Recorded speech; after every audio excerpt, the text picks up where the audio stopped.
and welcome to the Writer's Cookbook podcast. I'm Christina Adams.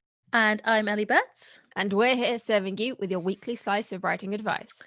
This week we're talking about goal setting, which is super boring. Sorry, Christina. It's only boring if you set the wrong kinds of goals, like New Year's resolutions. Oh, yes. You mean the ones where 80% of people fail within the first 30 days? You're not giving me much hope here. That's because New Year's resolutions are bullshit. Okay, then. But if you set the right goals in the right way, you can surpass even your wildest dreams. Okay, I'm intrigued. Awesome. Let's go.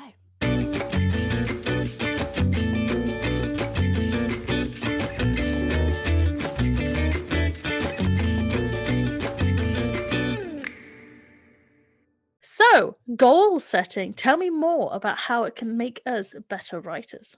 When you have a goal, you have something to work towards, so it gives you more of a focus and helps you to avoid shiny object syndrome.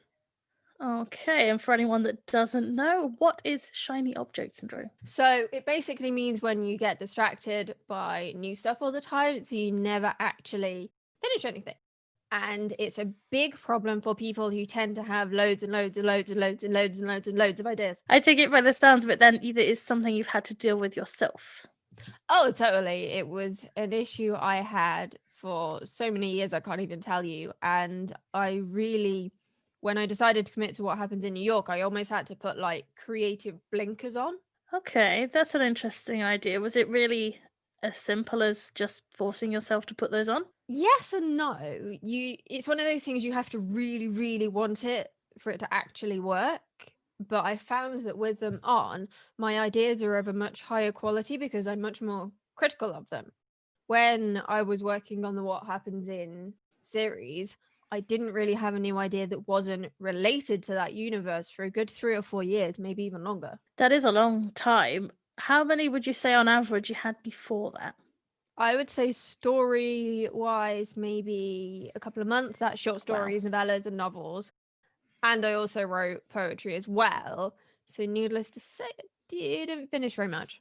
I can imagine, but you obviously do now. I think I've lost track of how many books you've released. 12. 12 books, that's pretty good going. How did you decide on your very first writing goal? What was your very first writing goal as well? So I knew for a long time that What Happens in New York was the first book I really wanted to publish, but it was more a case of how I wanted to go about it rather than what I wanted to publish. But once I figured out the how, I set myself a deadline, and having that deadline was really, really crucial to me actually meeting it and achieving the goal. What makes you say that? Why was the deadline so important? Because it really gave me a focus and something to work towards. So say an opportunity came along or an idea came along, I had to ask myself if it really helped me towards that goal. And if it didn't, I could make a note of it or say, sorry, I'm not interested, if it was someone offering me an opportunity, for example. And then it either got abandoned or I could deal with it kind of later. That sounds kind of harsh. It is, but it's also necessary, because if you have a goal, you will achieve it considerably faster and surpass it faster if you're focused. When you've got distractions, and that includes new ideas or opportunities that sound really good but are unrelated to your end goal, they hold you back like a lead on a dog. That's a really good analogy, because you want your dog, which is your creativity, to be trained enough to feel comfortable letting it go off and explore, but also you need it to know its limits and when it needs to come back to you. Yeah, exactly. And it takes time to train your brain and your creativity to do that. Of course, yeah, absolutely. What would you say is the most important part of goal setting? Not just for writing, necessarily for anything. I think specificity is really important because it's hard to achieve vague goals. How can you measure something if it's not specific? You need to be able to tick it off somehow. More tangible, like sell 100 books or make £100 from your books. Yeah, exactly. What kind of person you are will depend on what you find motivating. Some people will find financial goals motivating, some people the number of books they publish, and what motivates someone this year might be different to what motivates them next year or what motivated them last year. Everyone changes. Absolutely. People should change. I think that's a good thing. Do you think these kind of goals work as New Year's resolutions, though? Mm. Like I said, 80% fail within 30 days. Yeah, I decided a really long time ago not to bother with New Year's resolutions. So instead, I have yearly themes, and the rest of Hmm. my goals fit into that yearly theme. But I change my goals roughly every quarter. Okay, why'd you do it that way instead of setting yearly goals? When you set quarterly goals, it's much more adaptable. So if something happens, like, a global pandemic, you can change things much more easily. And it's also easier to focus because, again, it's smaller. If you're the kind of person that is prone to procrastinating, you've got much less time to be able to procrastinate. But also, these smaller goals are less intimidating because they're not quite as beefy. They're broken down smaller, which makes them more, you can almost see the light at the tunnel much more easily than if it's something super big and lofty. Yeah, that makes perfect sense. If you can see the end, it's easier to carry on going, isn't it? Most people will have heard of SMART goals. Do you follow those? Sort of, but not really. I definitely think the specificity and the measurability from SMART goals are important, but I prefer something called OKRs. And I will admit, I used to hate these when I first introduced to them, and it took me a little bit of time to get my head around them. But if you can, then they are much more helpful for measuring results, holding yourself accountable, and challenging yourself as well. What are OKRs? So they stand for objectives and key results, and they started life at IBM, and they've kind of taken over the startup world. A lot of small businesses now use them, and they're actually the key to Google's success and rapid growth in the early 2000s.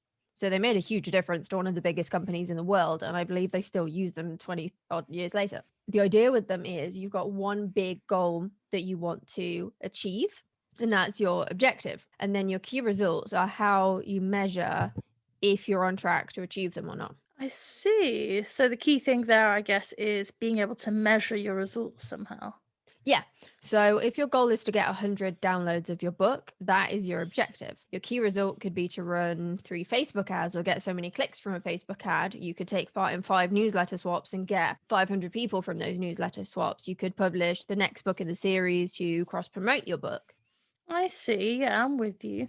Then your day-to-day to-do list comes from the tasks you need to do to achieve your key result. Like you need to learn about Facebook ads, you need to write the copy, you need to design social share images, that sort of thing. And then at the end of the quarter, you measure your success as a percentage based on the number of things that you have or haven't achieved. Okay, that makes sense. So it really breaks it down instead of having one large goal to work towards. Yeah, exactly. And like I say, when it's done quarterly, it's a lot easier to measure and you can adapt much more easily as well. Exactly. And if 2020 has taught us anything, it's that we need to be adaptable.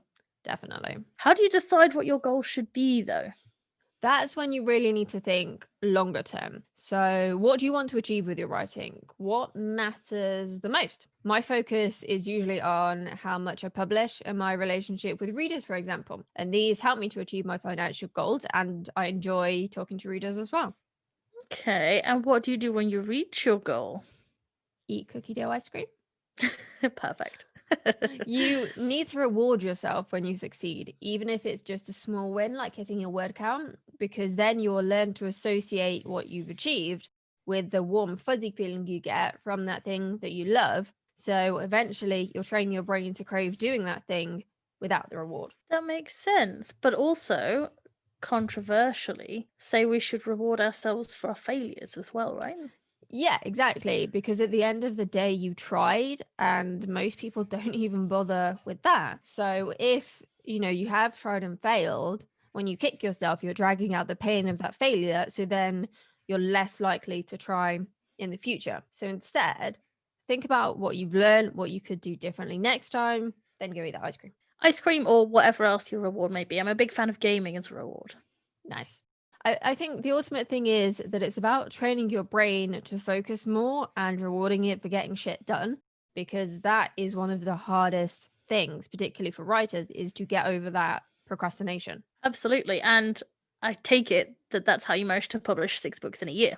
To a degree, yeah, but a lot of it required me building my confidence before I set myself those goals. Because if you lack the confidence in your skills and abilities, it's a lot harder to do anything. But a lot of the time, people who lack confidence don't actually know that they lack confidence, and that's what's holding them back.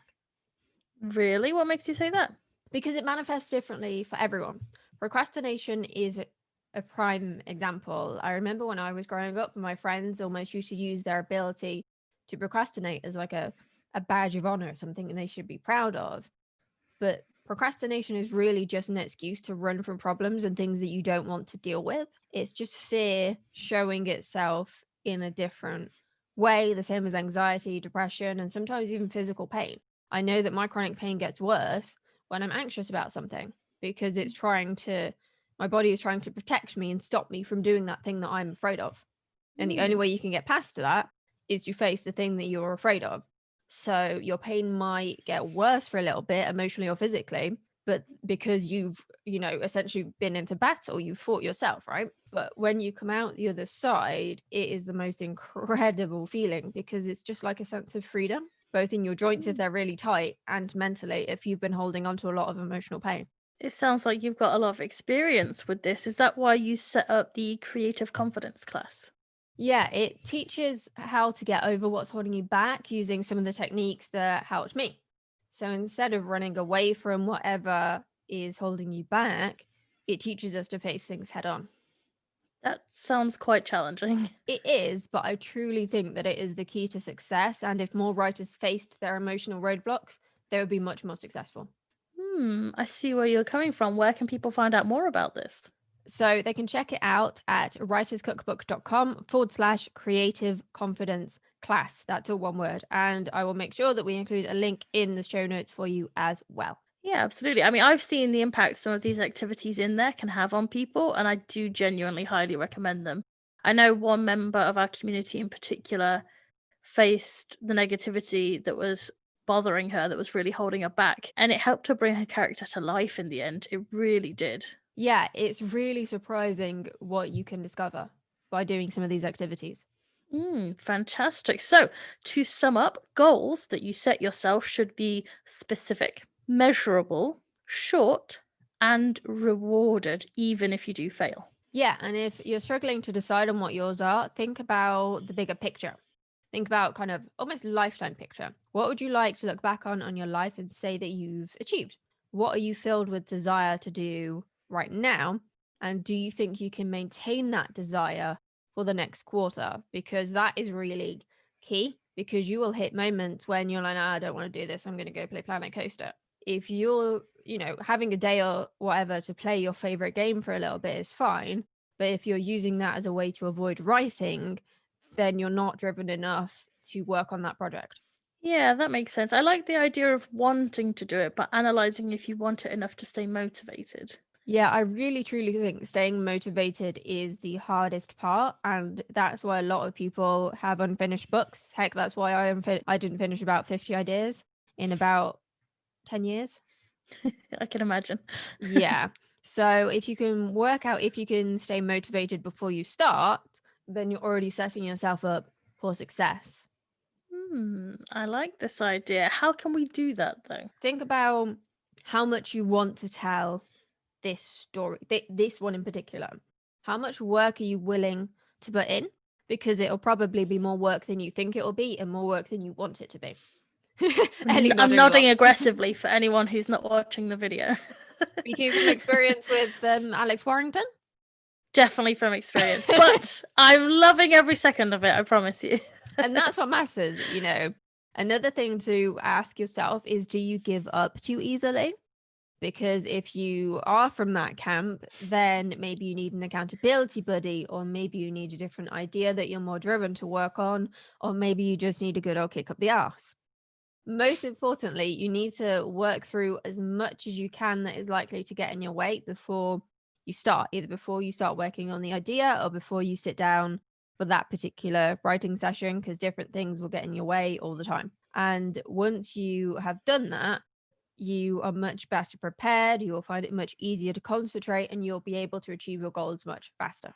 And if you do want an accountability buddy, we have some amazing accountability buddies in our Facebook group. If you pop in there, you can share your writing goals with us. And we can be there to give you a kick up your ass if you ever need it. Metaphorically, of course, not physically. That would breach COVID regulations. But we offer moral support, inspiration. We've got plenty of advice in there.